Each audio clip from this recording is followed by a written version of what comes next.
नमस्कार, मैं हूं आदित्य द्विवेदी और आज हमारे साथ हैं आम आदमी पार्टी के राज्यसभा सांसद संजय सिंह जी। और हम सीधे उन्हीं से जानते हैं।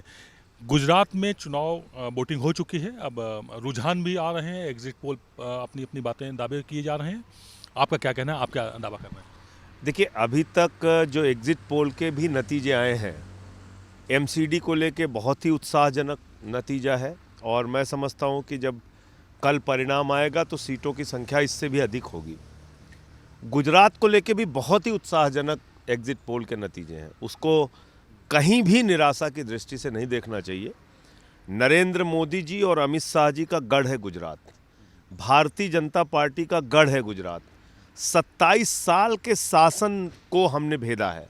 अरविंद केजरीवाल जी ने 27 साल का शासन जिस राज्य में बीजेपी का है, उस किले को भेदने का काम किया है। ये अपने आप में बड़ी उपलब्धि है।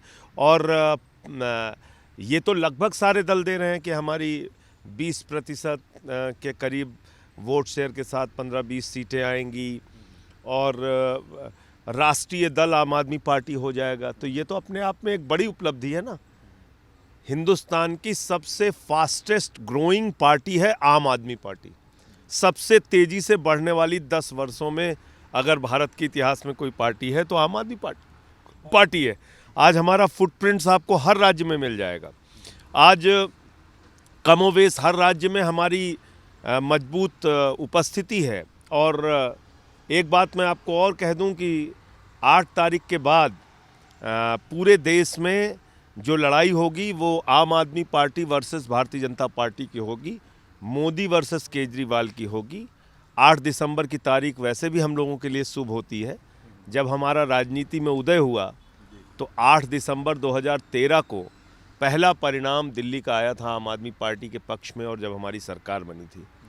और 8 दिसंबर 2022 का दिन भी हमारे लिए बहुत बड़ा होने जा रहा है। एक यहाँ पर बड़ा सवाल ये उठ रहा है संजय जी कि कहाँ, अगर 2 महीने 3 महीने 6 महीने पहले की बात करें तो गुजरात में ऐसा लग रहा था कि आम आदमी पार्टी सरकार भी बना सकती है। तो कहीं आप स्लिप नहीं हो गए, कहीं आप फिसल गए? ऐसा बिल्कुल नहीं है। देखिए, हमने अपनी पूरी मेहनत से चुनाव लड़ा। हमारा गारंटी कार्ड लगभग 50 लाख परिवारों तक पहुंचा, जिसमें 300 यूनिट बिजली फ्री, 3000 रुपये बेरोजगारी भत्ता, माताओं बहनों के लिए 1000 रुपये प्रति माह की गारंटी। ये जो गारंटी कार्ड था अरविंद केजरीवाल का, इसने कमाल किया है। और चुनाव परिणाम में भी वो बात आपको देखने को मिलेगी। मैं तो कह रहा हूँ कि एक ऐसा गढ़ जहाँ पे भारतीय जनता पार्टी किसी तीसरे दल की उम्मीद नहीं कर सकती थी, और हमारे लिए तो उन्होंने पूरे चुनाव में हमारा बाइकआउट करके रखा।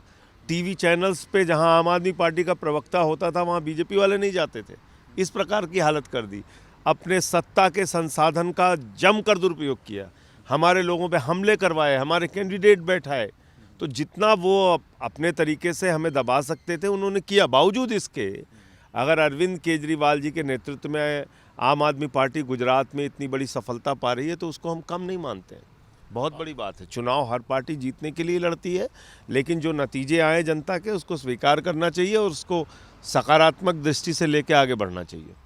आपका सीधा आरोप है भाजपा पर गुजरात में कि उन्होंने सत्ता का मिसयूज़ किया हुआ है। लेकिन एक चीज़ और सामने आ रही है।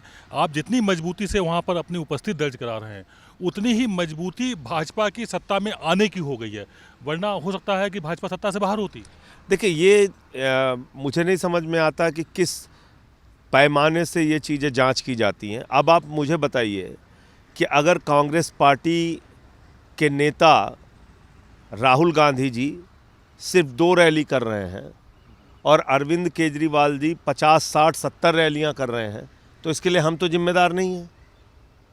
कांग्रेस पार्टी अगर चुनाव वहाँ नहीं लड़ रही है तो इसके लिए हम तो जिम्मेदार नहीं हैं।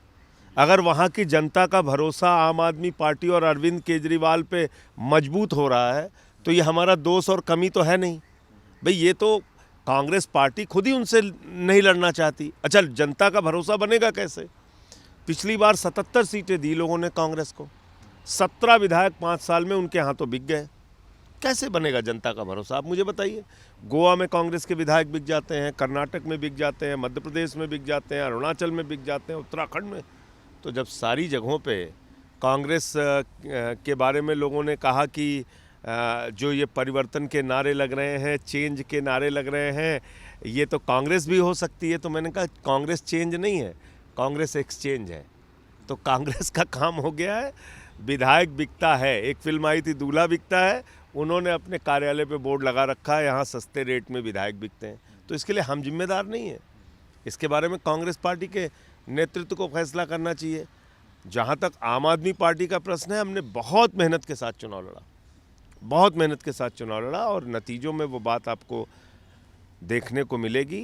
बड़ा गढ़ था भारतीय जनता पार्टी का और केजरीवाल जी के नेतृत्व में उस किले को भेदने का काम हमने किया। एमसीडी में आप लोगों को बहुमत मिल रहा है और ये आपकी यहाँ पर सत्ता होने के काफ़ी संघर्षों के बाद मिल पा रहा है, इसके लिए आपको बधाई।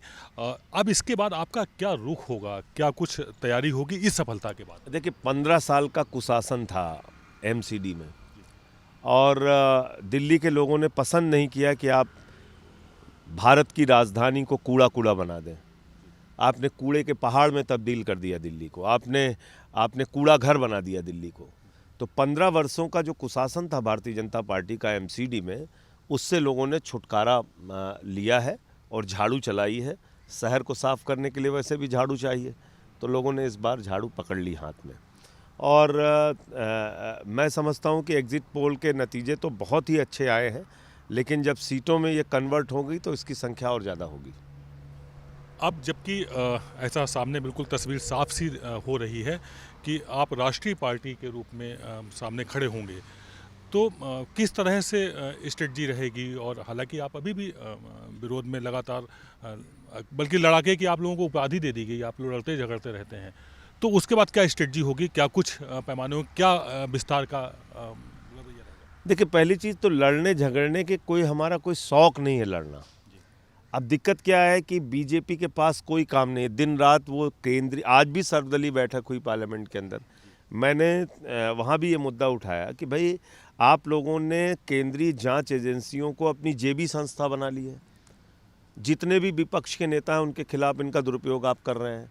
कभी सीबीआई छोड़ देते हैं, कभी ईडी छोड़ देते हैं, कभी दिल्ली पुलिस छोड़ देते हैं, कभी एंटी करप्शन ब्रांच छोड़ देते हैं, कभी इनकम टैक्स डिपार्टमेंट, और बाद में पता चलता है कुछ नहीं निकला।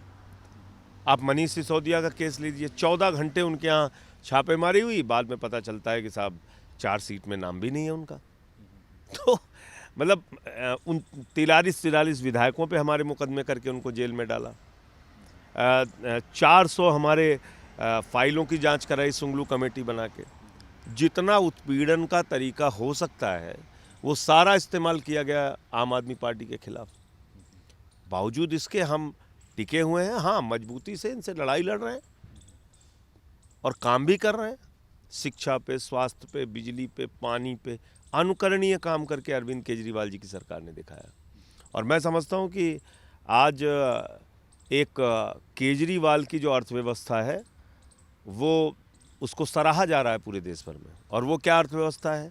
फ्री बिजली, फ्री पानी, फ्री शिक्षा, फ्री स्वास्थ्य, सब कुछ निःशुल्क देने के बावजूद मुनाफे का बजट। इसका मतलब जनता के टैक्स के पैसे से खजाने तो भरते हैं सरकार के, लेकिन अब तक की सरकारों ने वो खजाना जनता के लिए इस्तेमाल नहीं किया। अरविंद केजरीवाल जी ने उस राजनीति को बदला। उन्होंने कहा कि नहीं, सिर्फ चंद पूंजीपतियों के लिए हमारी सरकार नहीं चलेगी, हमारी सरकार करोड़ों लोगों के लिए काम करेगी। और उसका लाभ क्या हुआ कि जब आम आदमी के जेब में बचत हुई शिक्षा, स्वास्थ्य, बिजली, पानी के पैसों की, तो उन्होंने बाजार की अर्थव्यवस्था में उसको खर्च किया। वो मनी ब्लॉक नहीं हुई। जैसे 20,000 करोड़ नीरव मोदी पे ब्लॉक हो गया, 10,000 करोड़ विजय माल्या पे ब्लॉक हो गया, लाखों करोड़ रुपए हिंदुस्तान के चंद पूंजीपतियों ने कर्जा ले रखा है और वो जनता के पैसे पे मौज कर रहे हैं, फिर देश छोड़ के भाग जाते हैं। अरविंद केजरीवाल ने कहा कि नहीं, जनता का पैसा जनता के लिए, और उसके कारण से हम मुनाफे का बजट भी दे रहे हैं 8 साल से। और दिल्ली एकमात्र राज्य है पूरे देश में जहां महंगाई की दर सबसे कम है। तो ये बड़ी बात है अपने आप। ये केजरीवाल मॉडल ऑफ इकोनॉमिक्स है, ये केजरीवाल मॉडल ऑफ अर्थशास्त्र है जो एप्रिसिएट किया जा रहा है पूरे देश में। तो ये हैं संजय सिंह जी, जिन्होंने बड़ा ही बेबाकी से अपने अंदाज में सभी सवालों के जवाब दिए और कहा कि केजरीवाल का जो इकोनॉमिक मॉडल है वो देश में सराहा जा रहा है, वो जनता को पसंद आ रहा है, जिसके चलते बहुत जल्द आने वाले समय में राष्ट्रीय पार्टी बनेगी। इसके साथ ही कांग्रेस को भी आड़े हाथों लिया, एक्सचेंज पार्टी बताया और भाजपा को भी फिर से आरोप लगाया कि वह अपनी संस्थाएं जिसमें ईडी है उसका मिसयूज़ किया जा रहा है और बेवजह राजनीतिक दुश्मनी निकाली जा रही है। आदित्य द्विवेदी, कैमरा पर्सन विवेक भट्टाचार्य के साथ, भारत एक्सप्रेस।